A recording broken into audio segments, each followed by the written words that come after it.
Welcome to study channel. मेरा नाम है मोहम्मद कैसर। बीएड पात्रता को लेकर काफ़ी कन्फ्यूज़न बना हुआ है। काफ़ी छात्र पूछ रहे हैं कि कहीं बीएड प्राथमिक में एलिजिबल हो जा रहा है, कहीं पर बीएड बाहर हो जा रहा है।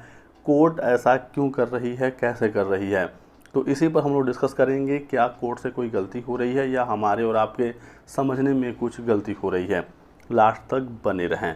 सबसे पहले चीज़ दोस्तों, आप देख सकते हैं कि उड़ीसा ने बिल्कुल ऑफिशियली बीएड को प्राइमरी से बाहर कर दिया है।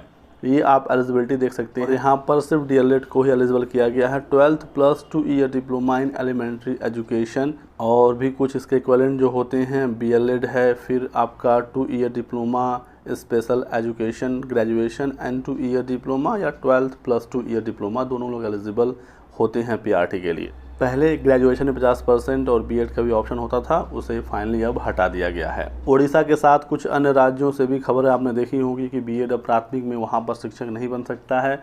लेकिन इसी बीच हालिया एक मैटर सुप्रीम कोर्ट में गया था छत्तीसगढ़ से संबंधित, और इसको लेकर ये दावा किया जा रहा है कि सुप्रीम कोर्ट ने छत्तीसगढ़ में बीएड को प्राथमिक में एलिजिबल कर दिया है।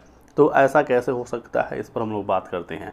तो दोस्तों, यहाँ पर मामला ये है, आप समझ सकते हैं और देख भी सकते हैं कि शिक्षक भर्ती में बीएड मुद्दे पर लगी रोक को सुप्रीम कोर्ट ने हटाया है। जो छत्तीसगढ़ हाई कोर्ट ने रोक लगाया था कि बीएड वाले छात्र काउंसलिंग में शामिल नहीं हो सकते हैं, बस उस रोक को सुप्रीम कोर्ट ने हटाया है। ये सुप्रीम कोर्ट ने कहीं नहीं कहा है कि बीएड अब प्राथमिक में शिक्षक बन सकेगा। थोड़ा सा शॉर्ट में मामले को समझते हैं ताकि आप चीज़ों को क्लियरली समझ सकें। गलती यहाँ पर कोर्ट वगैरह से नहीं हो रही है, हमारे आपके समझने में हो रही है। यहाँ पर छत्तीसगढ़ में एक शिक्षक भर्ती चल रही थी, शिक्षक भर्ती की परीक्षा हो गई थी, काउंसलिंग शुरू होने वाला था।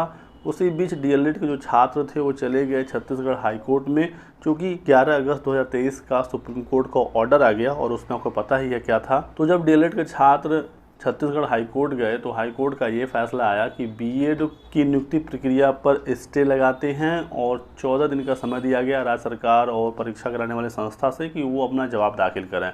तो बीएड की काउंसलिंग पर रोक लगा दिया गया था हाई कोर्ट के द्वारा। उसके बाद काउंसलिंग की प्रक्रिया शुरू कर दी गई छत्तीसगढ़ सरकार के द्वारा, लेकिन जो बीएड वाले छात्र थे वो चले गए सुप्रीम कोर्ट। उन्होंने मांग किया कि हमको भर्ती प्रक्रिया में शामिल रखा जाए, और फिर सुप्रीम कोर्ट का ये आदेश आया कि जो नियुक्ति की प्रक्रिया पर रोक लगाई गई है उसे हम हटाते हैं, उनको भी भर्ती में शामिल किया जाए, प्रक्रिया जारी रहेगी। और ये भी साफ साफ स्पष्ट किया गया कि इस प्रक्रिया के तहत दी गई नियुक्तियां हाईकोर्ट द्वारा याचिका पर दिए जाने वाले फैसले के अधीन होगा।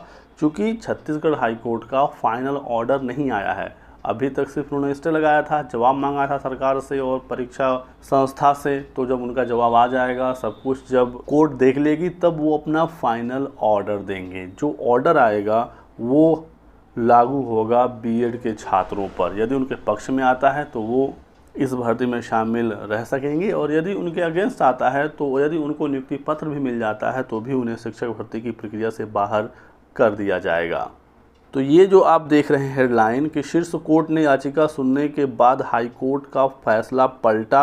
हाई कोर्ट का फैसला क्या था? हाई कोर्ट ने तो ये नहीं कहा था कि बीएड प्राथमिक में एलिजिबल नहीं है, ये फैसला तो सुप्रीम कोर्ट का है। हाई कोर्ट ने ये कहा था कि बीएड वाले छात्र अब काउंसलिंग में भाग नहीं ले सकते। डीएलएड को शामिल करके काउंसलिंग शुरू भी कर दी गई थी, तो इसी वाली चीज़ को सुप्रीम कोर्ट ने पलटा कि बीएड वाले भी काउंसलिंग में शामिल हो सकेंगे। लेकिन जो फाइनल उनकी नियुक्ति है वो हाई कोर्ट के फैसले के अधीन होगी। तो सारा मामला अब यहाँ पर आप समझ गए होंगे। हाई कोर्ट सुप्रीम कोर्ट से बड़ा नहीं है। बस यहाँ पर देखना ये होगा कि हाई कोर्ट 11 अगस्त 2023 के पहले जारी विज्ञापन में क्या करती है। क्या सुप्रीम कोर्ट का जो ऑर्डर है वो 11 अगस्त के पहले भी लागू होगा? आने वाली भर्तियों में तो बीएड प्राथमिक से बाहर हो गया है, ये तो क्लियर है। कोई अब नई भर्ती आएगी तो उसमें बीएड प्राथमिक में नहीं रहेगा, जब तक कि एनसीटी या सरकारी संबंध में कुछ करती नहीं है। फिलहाल वो बाहर हैं। लेकिन 11 अगस्त के पहले क्या होगा, ये चीज़ें आप क्लियर हो जाएंगी जब छत्तीसगढ़ हाईकोर्ट का ऑर्डर आएगा। तो यही यहाँ पर दोस्तों पूरा मैटर है, इसे आप समझ सकते हैं। सेम आप इस मैटर को समझिए जो बिहार में हुआ। बीपीएससी ने बीएड के छात्रों का एडमिट कार्ड जारी किया, उनसे परीक्षा ली, लेकिन ये कहा कि आपकी नियुक्ति डिपेंड करेगी कि एनसीटी इस संबंध में क्या कहता है। सुप्रीम कोर्ट का ऑर्डर तो आ गया है, लेकिन जो आयोग हैं वो एनसीटी से संचालित होते हैं। तो एनसीटीई ने अभी कुछ स्पष्ट नहीं किया है सुप्रीम कोर्ट के ऑर्डर आने के बाद। उन्होंने हालांकि सुप्रीम कोर्ट को ऑर्डर अपने वेबसाइट पर डाल दिया है। तो सेम वही वाला चीज़ यहाँ पर है। बीपीएससी इंतज़ार कर रहा है एनसीटीई और सरकार का, और छत्तीसगढ़ में अब हाई कोर्ट के ऑर्डर का इंतज़ार होगा। इसी के साथ साथ कुछ छात्र ये पूछ रहे हैं कि जब नेशनल एजुकेशन पॉलिसी राष्ट्रीय शिक्षा नीति 2020 में ये प्रावधान है कि 2030 तक डीएलएड के सभी कोर्सेज बंद हो जाएंगे, सिर्फ बीएड ही रहेगा, तो फिर क्यों सुप्रीम कोर्ट ने बीएड को प्राथमिक से बाहर कर दिया? जब आगे चलकर डीएलएड बंद ही होना है और बीएड ही हर जगह एलिजिबल होगा 1 to 12 की शिक्षक भर्ती में, तो फिर क्यों सुप्रीम कोर्ट ने ऐसा ऑर्डर दिया है? यहाँ पर भी काफ़ी लोगों को डाउट है। आपको मैं बिल्कुल शॉर्ट में बता दूँ कि जो बीएड NEP 2020 में है वो अलग बीएड है, और जो वर्तमान में बीएड चल रहा है ये अलग बीएड है। वर्तमान का बीएड और डीएलएड ये दोनों कोर्सेज बंद होंगे 2030 तक, और एक नए प्रकार के बीएड की शुरुआत होगी। इस पर काम चल रहा है, उसके सिलेबस पर एनसीटीई काम कर रही है, और जब वो तैयार हो जाएगा तब उसे चालू किया जाएगा। तो वर्तमान का डीएलएड तो बंद होगा ही होगा, वर्तमान का बीएड भी बंद होगा, और जो 2030 में नए बीएड की बात हो रही है वो अलग बीएड है। वो बीएड मल्टी डिसिप्लिनरी बीएड होगा, यानी कि ऐसे संस्थानों में वो बीएड कराया जाएगा जहां पर बहुत सारे और भी कोर्सेज चलते हों, साइंस के साथ आर्ट, इंजीनियरिंग वगैरह सब कुछ, वहां पर ही ये बीएड चलेगा। और ये बीएड 1 साल, 2 साल और 4 साल का होगा।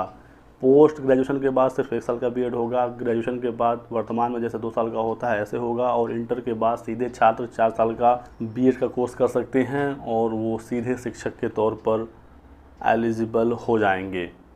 तो आप ये मत समझिए कि 2030 से डीएलएड बंद हो जाएगा तो जो वर्तमान में लोग बीएड कर रहे हैं वो प्राथमिक में एलिजिबल हो जाएंगे, ऐसा नहीं है। वो नए कोर्स होंगे, नया बीएड होगा, उसका सिलेबस इस हिसाब से डिज़ाइन किया जाएगा कि पीजी वालों को 1 साल में क्या पढ़ना है, ग्रेजुएशन वालों को 2 साल में क्या पढ़ना है, इंटर वालों को 4 साल में क्या पढ़ना है। तो पूरा ये रीडिज़ाइन हो रहा है। इसके बावजूद अभी हाल ही में अपने एनसीटीई के अध्यक्ष साहब का बयान देखा होगा जिसमें उन्होंने कहा कि नए बीएड आने के बाद भी कोई एक छात्र सभी चारों लेवल का शिक्षक नहीं बन सकता।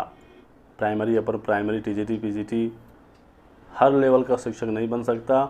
एक से अधिक लेवल का शिक्षक आप ज़रूर बन सकते हैं, यानी किसी भी 2 लेवल का शिक्षक। तो वो चीज़ें अभी आगे होंगी, उस पर अभी विचार विमर्श हो रहा है। तो आई थिंक अब आप ये चीज़ भी समझ गए होंगे।